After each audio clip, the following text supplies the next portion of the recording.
Magandang araw pong muli sa inyong lahat. Ngayon po ay mamamasyal muna kami kasama si Mrs. at si Mami. Si Royven po ay nasa Disneyland ngayon at si Papa naman po ay magpapahinga daw muna. At on the way po kami ngayon sa pagbili po ng train ticket. At dahil hindi po namin alam kung papaano kami makakabili dito sa machine, ay heto, lumipat na po kami dito sa information at dito na po kami bumili. Mas madali pa. At hindi nga po nagtagal at heto, nakabili na po kami at on the way na po kami papunta po sa train. At sa isang saglit lamang po ay heto, dumating na rin po ang train namin pong sasakyan. Ito pong station kung nasa saan po ang aming hotel ay pang-apat lamang doon sa pinanggagalingan mismo ng train. Kaya sa tuwing kami ay sasakay ng train ay meron kaming nauupuan. Heto po at bababa na po kami dito sa Abeses. Hindi ko po naibideo ang aming pag-akyat simula doon sa train hanggang dito. Pero talagang napakalayo po at napakataas ng aming nilakad. At sa ngayon po ay on the way po kami sa The Basilica de Sacré-Cœur. At after nga po namin makaakyat doon sa train ay heto, akyatan pa pong muli. Na-surprise po kami, dito pala ay puro akyatan. Hayan, pinapabilis na po ng kaunti at baka sakaling mabilis ding makarating doon sa taas. At hindi nga po kinaya ni Mrs. at heto, nagpahinga muna. Sa totoo lamang po ay halos bumikil na rin ang aking binti dahil napakataas po ng aming inakyat. Actually, pwede naman pong merong masakyan paakyat pero mas pinili po namin ang maglakad. Bukod po sa nakapag-exercise pa ay syempre nakapagtipid rin. At ayun nga po si Mrs. at si Mami naglalakad po doon sa kabilang side. Parang mga hindi napapagor. At ang akala namin ay tapos na ang hagdan paakyat. Ngunit heto, meron pa rin pong hagdanan paakyat. Kung nalaman lang kaagad namin na ganito pala ito kataas, sana hindi na kami nag-exercise at hindi na rin kami nagtipid.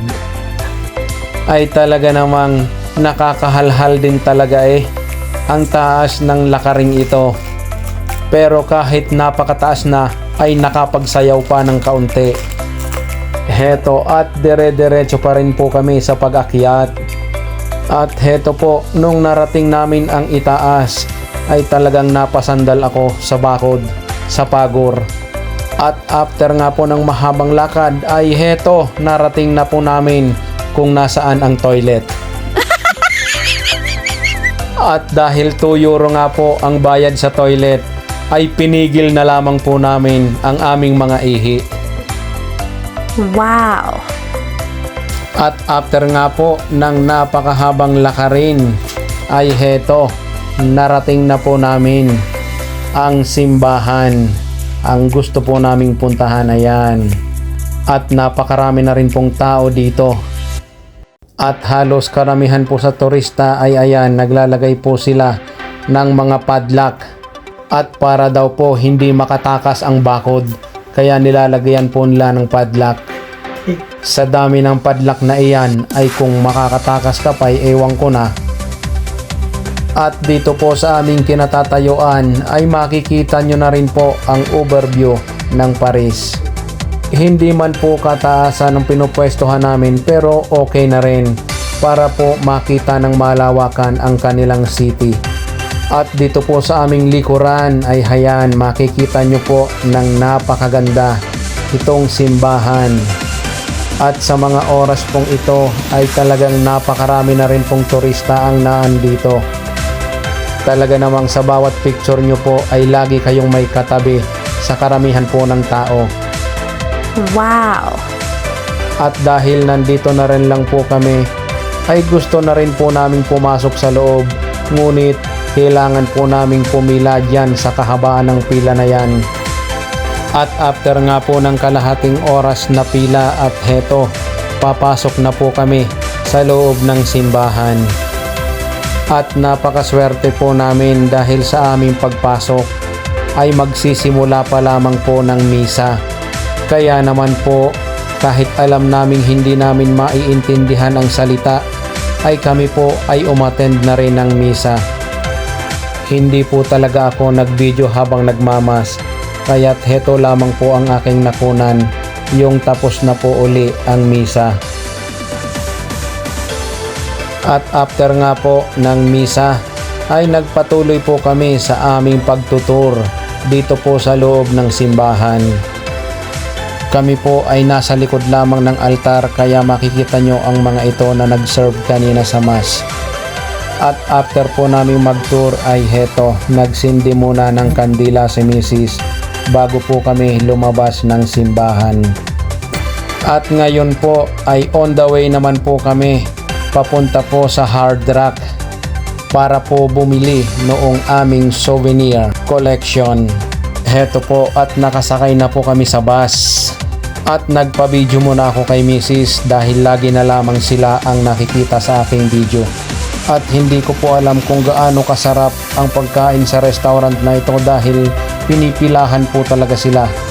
At after po naming bumaba ng bus ay heto, ay nakita kaming chef. Pakibasa na lamang po kung anong nakasulat.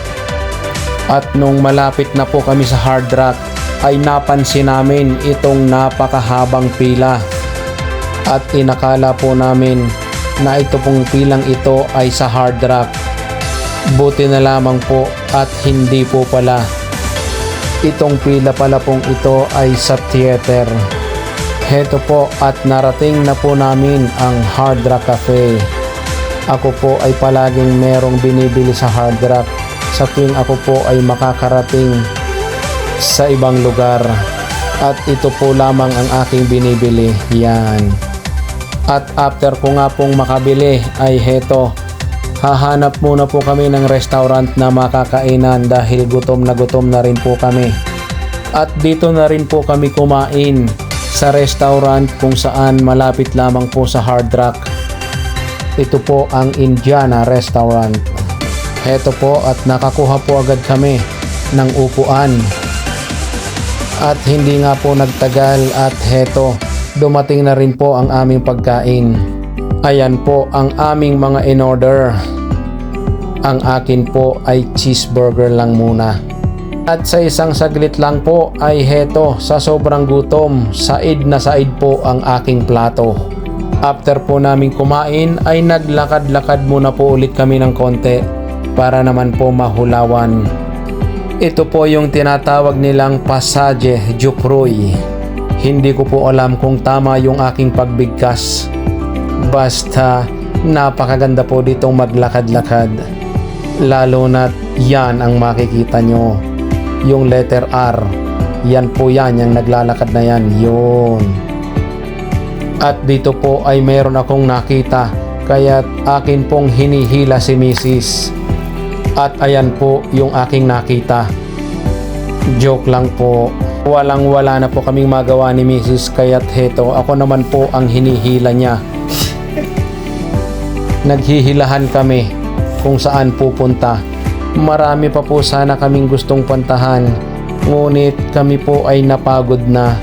Kaya't nag-decide na lamang po kami na umuwi muna at magpahinga. Hanggang dito na lamang pong muli. God bless po sa ating lahat.